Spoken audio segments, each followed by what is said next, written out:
उन राज्यों में शामिल है जहां 100% इलेक्ट्रिफिकेशन हो चुका है। आंध्र प्रदेश के 70 से ज्यादा रेलवे स्टेशनों को अमृत भारत स्टेशन योजना के तहत डेवलप किया जा रहा है। आंध्र प्रदेश के लोगों की ईज ऑफ ट्रेवल के लिए 7 वंदे भारत ट्रेनें और अमृत भारत ट्रेन भी चलाई जा रही है। నేడు కనెక్టివిటీకి సంబంధించి వేల కోట్ల విలువైన ప్రాజెక్టులు ఇక్కడ ప్రారంభోత్సవం మరియు శంకుస్థాపన జరుగుతుంది। రైల్వే రంగంలో ఆంధ్రప్రదేశ్లో నేడు 100% విద్యుతీకరణ జరిగింది। ఆంధ్రప్రదేశ్లోని 70కి పైగా రైల్వే స్టేషన్లు అమృత్ భారత్ స్టేషన్ల కింద అభివృద్ధి చేయబడుతున్నాయి।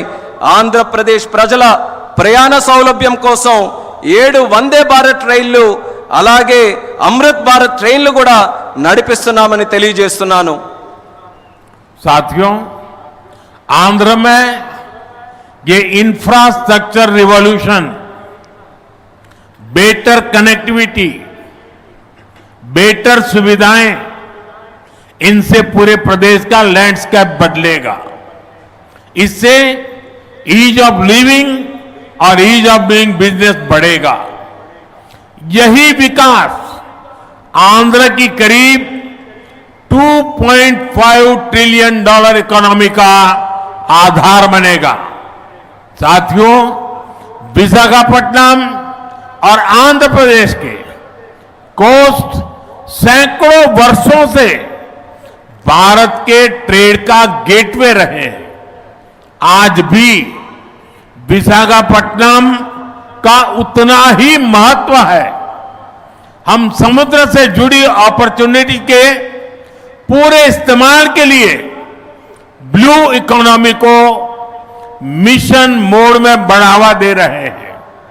इसके लिए विशाखापट्टनम फिशिंग हार्बर को और आधुनिक बनाया जा रहा है।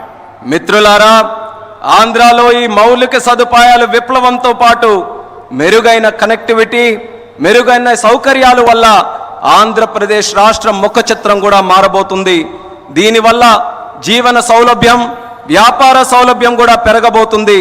ఇది ఆంధ్ర యొక్క దాదాపు $2.5 ట్రిలియన్ ఆర్థిక వ్యవస్థకు పునాది కాబోతుంది। మిత్రులారా, విశాఖపట్నం మరియు ఆంధ్రప్రదేశ్లో ఉన్నటువంటి తీర ప్రాంతాలు వందల సంవత్సరాలుగా భారతీయ వాణిజ్యంలో పాలు పంచుకున్నాయి। నేటికి విశాఖపట్నానికి అదే ప్రాముఖ్యత ఉందని కూడా తెలియజేస్తున్నాను। సముద్ర సంబంధిత అవకాశాలు పూర్తిగా వినియోగించుకోవడానికి బ్లూ ఎకానమీని మిషన్ మోడ్లో ముందుకు నడిపించబోతున్నాం। ఇందుకోసం విశాఖపట్నంలో ఉన్నటువంటి షిప్పింగ్ హార్బర్ని కూడా మరింత ఆధునీకరించబోతున్నామని ఈ సందర్భంగా తెలియజేస్తున్నాను।